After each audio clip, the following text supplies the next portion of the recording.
เจ้าสบายดีทุกคนเนาะสบายดีเนาะมื้อนี้มาพบพ่อกับบ่าวสุพงษ์อีกครั้งเนาะก็คือต่อ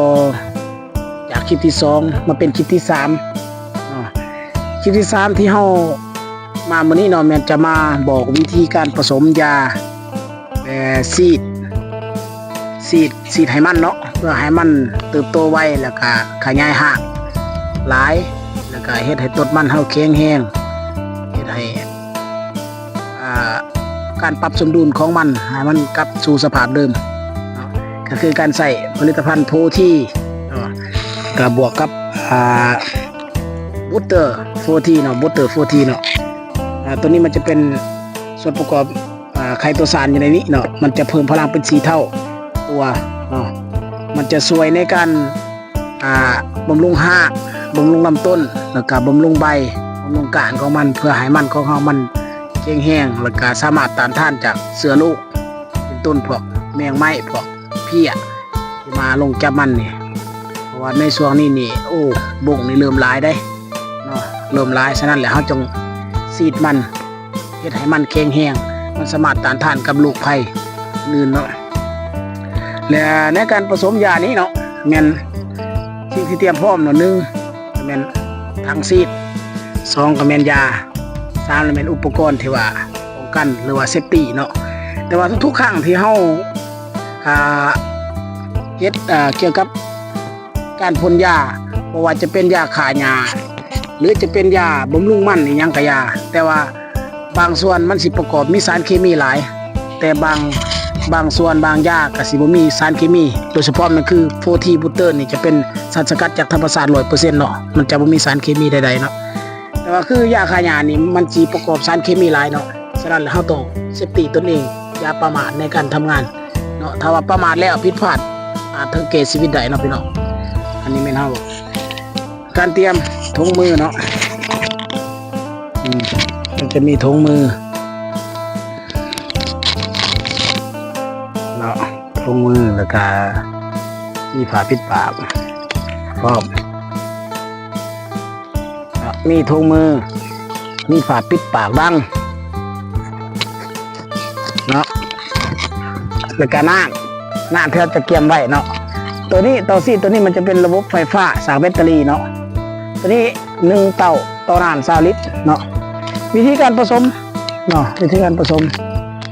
ก็คือโฟที1 บวงโฟทีนี่1 บวงเนาะนี่ในการจีกซองโฟทีเด้อโฟที1 บวง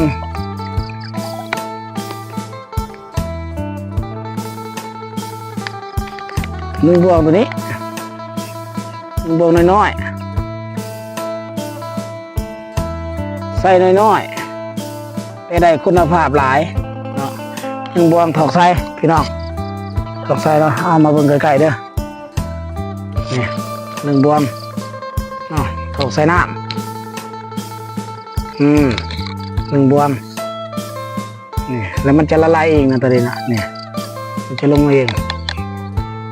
น้ำเนาะที่เราจะเกี่ยมน้ำได้ผล100%แม่นน้ำบ่อหรือว่าบ่อน้ำสางน้ำน้องน้ำห้องน้ำฝนเนาะนอกจากโฟทีแล้วใส่บูสเตอร์ถ้าเฮาซีดใส่เข่าใส่มันใส่อ้อยแม่น5 cc หรือว่า5 มิลลิลิตรต่อน้ำ20 ลิตรและโฟที1 บวงตัวนี้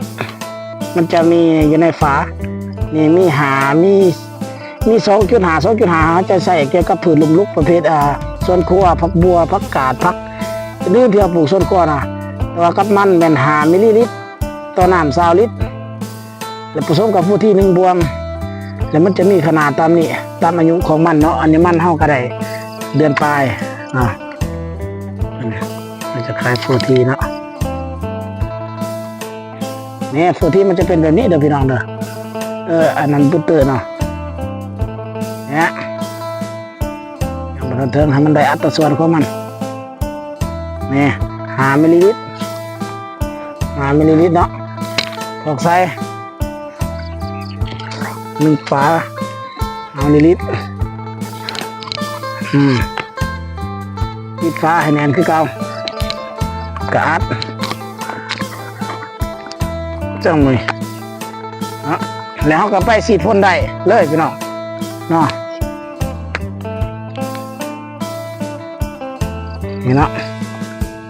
แล้วมันจะละลายอยู่ในน้ำเนาะน้ำ20 ลิตรปริมาณน้ำ20 ลิตรโปรตีน1 บวงกับบุตเตอร์5 มิลลิลิตรเนาะแล้วในการฉีดพ่นนี่แม่นเขาฉีดในยามเช้าเนาะฉีดยามเช้าเนาะเบิ่ง3 นาทีแล้วในการฉีดบ่ให้ฉีดแสะเกินไปแล้วบ่ให้ฉีดเปียกเกินไปเฮาฉีดนี่แม่นเฮาฉีดให้มันเป็นละอองฝอยเนาะนี่เฮาฉีดเป็นละอองฝอยฉีดบำรุงมันเด้อตัวนี้เด้อเดี๋ยวจะไปเบิ่งนำกันวิธีการฉีดเนาะฉีดแบบใดไปเลยไปฉีดทีนี้ขอจะเร่งฉีดแทบอนถือยาฆ่าหญ้าก่อนเพราะว่ามันถือยาฆ่าหญ้ามันจะหดเนาะตัวบอลมันสมบูรณ์สีน้ำลังก่อน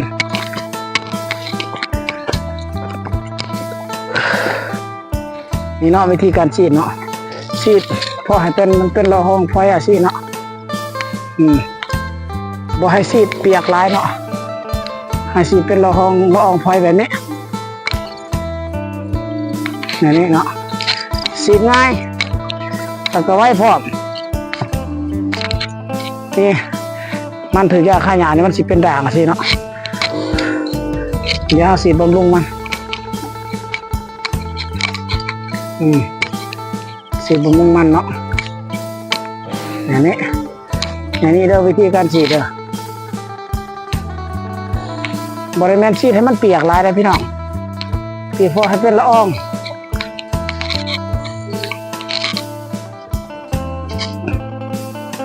บ่มีอันใดยากเนาะคือเนาะแต่ว่าคันมันสิยากนี่ก็มีแต่แนวเดียวนะเฮาคิดว่าตามความคิดส่วนตัวเฮาแหละก็คือ1แล้วก็ในการเอาน้ำมาฉีดนี้เพราะในการเอาน้ำมาฉีดนี่ถ้าว่าเฮาบ่มีแนวตรงน้ำพ่นอยู่กลางสวนเฮาหั่นน่ะเฮาจะเอาน้ำมาจากทางอื่นมันจะใกล้เนาะในการแบกหาบเนาะนั่นเนาะโอ้แบคทีเรียนี่ศัตรูพืชมาเลยนี่เริ่มมีเลยนี่ตักแตนบงก็มีเลยได้นี่นั่นแหละผ่าซีดเนาะซีดให้ต้นมันเฮาแข็งแห้งถ้ามันเฮาแข็งแห้งแล้วมันจะต้านทานมันจะมีภูมิต้านทานแบบเดียวกับคนเฮานี่แหละถ้าว่าร่างกายเฮามีภูมิต้านทานแล้วเฮาก็บ่มีพยาธิมันก็คือกันมันจะสิบ่มีโรคมาเบียดเบียนมันถ้าว่ามันแข็งแห้งเนาะ